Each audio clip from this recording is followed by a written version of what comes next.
A commonly shared atheist meme is that miracles were frequently reported until the time cameras were invented, and then suddenly they seem to have disappeared. Well, at least until the time that Photoshop was invented. But what if I told you that a legitimate healing was caught on audio tape? Pastor Dwayne Miller was the pastor at First Baptist Church in Brenham, Texas. In early 1990, he caught a nasty case of the flu virus and lost his voice. But this wasn't just your run-of-the-mill case of laryngitis. Miller said that in, quote, January, I contracted a flu virus that ultimately penetrated the myelin sheath of my vocal folds and damaged the nerve tissue beyond repair. Virus damage to his vocal folds caused permanent nerve damage. Because a pastor's voice is obviously crucial to their career, Miller sought medical care. Over the following 3 years, Miller says that he was seen by over 63 specialists and their teams totaling over 200 doctors as they tried to diagnose and treat me. I've been left with a voice that sounded like the worst case of laryngitis that you had ever heard, and I could only make that if I screamed at the top of my lungs. When Miller asked about his prospects for recovery, a doctor told him, quote, 0. Miller and his family moved to Houston. He eventually landed a government job researching records, a position he then lost because of his inability to speak meant that he couldn't testify in court about his findings. Insurance stopped covering his treatments, and he faced thousands of dollars in medical bills. For the first time in my life, Miller said, I felt utterly useless. My income, my future, my health, my sense of well-being, all were suddenly beyond my control. It was a terrifying and humbling experience. Miller's wife, Joylene, stood in as the primary provider for the family while he eventually landed a job as a private investigator. Miller reported that, quote, a dear friend gave me a job as a private investigator working in an area where my voice was unimportant, but I ached to do the ministry to which I had been called. His former Sunday school class at First Baptist Church of Houston prevailed upon Miller to speak despite his many protestations. In order to amplify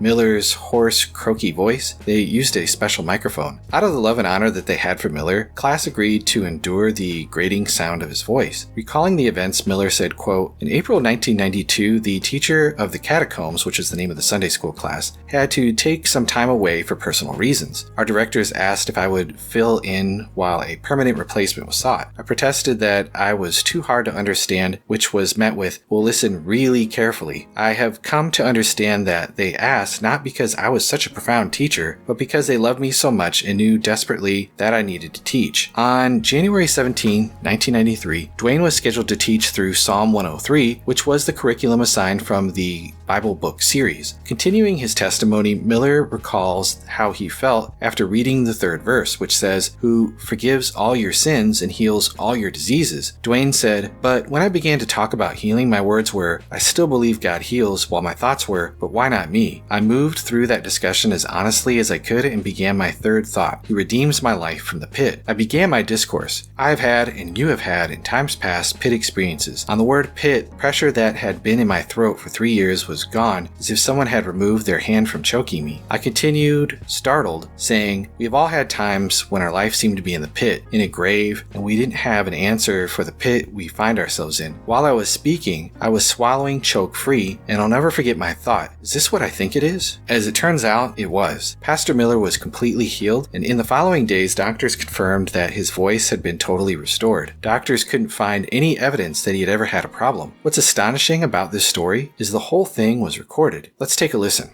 So, the psalmist says, I'm excited. Bless the Lord, O my soul. One of his benefits is he heals all of my diseases. And then in verse 4 he says, and he redeems my life from the pit. Now I like that verse just a whole lot.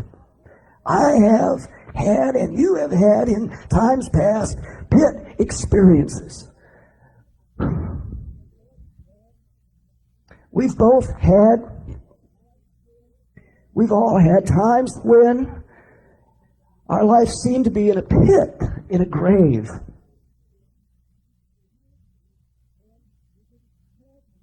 And we didn't have an answer for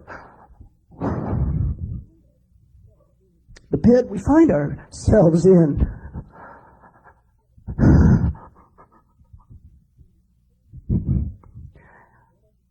And I don't understand this right now. I'm bit overwhelmed at the moment.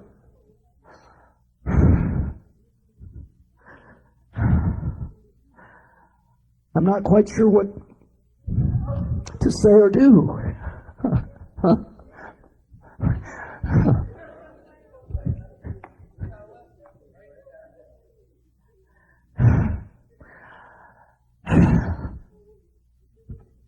I'm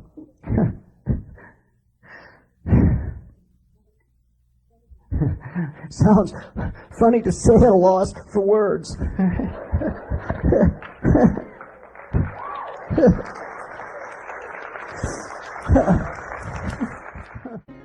To this day, Pastor Miller continues to speak clearly and freely minister at Pinnacle Church in Burbank, Texas, and he heads up his own ministry called New Voice. So was this a miracle, or is this better explained as some sort of spontaneous remission that only coincidentally occurred while he was quoting the Bible on healing? Or is Miller just lying about the entire thing? It doesn't seem very likely that this is some sort of sophisticated hoax. He gave up his pastorate, ran up medical debt, and hundreds of people can attest to him losing his voice. Remember that he only spoke because he was prevailed upon. It's doubtful that the doctors, Miller's wife, the congregation at FBC Houston, and his old congregation are all involved in some sort of elaborate conspiracy. And it's an awfully big coincidence that his voice came back just as he was teaching on the 103rd Psalm. Remember that the doctor said that the chances of him being healed were 0. So the best explanation here seems to be that a miracle occurred. The miracles that Jesus performed in the New Testament are not just stories from long, long ago that have since ceased. Jesus still heals today.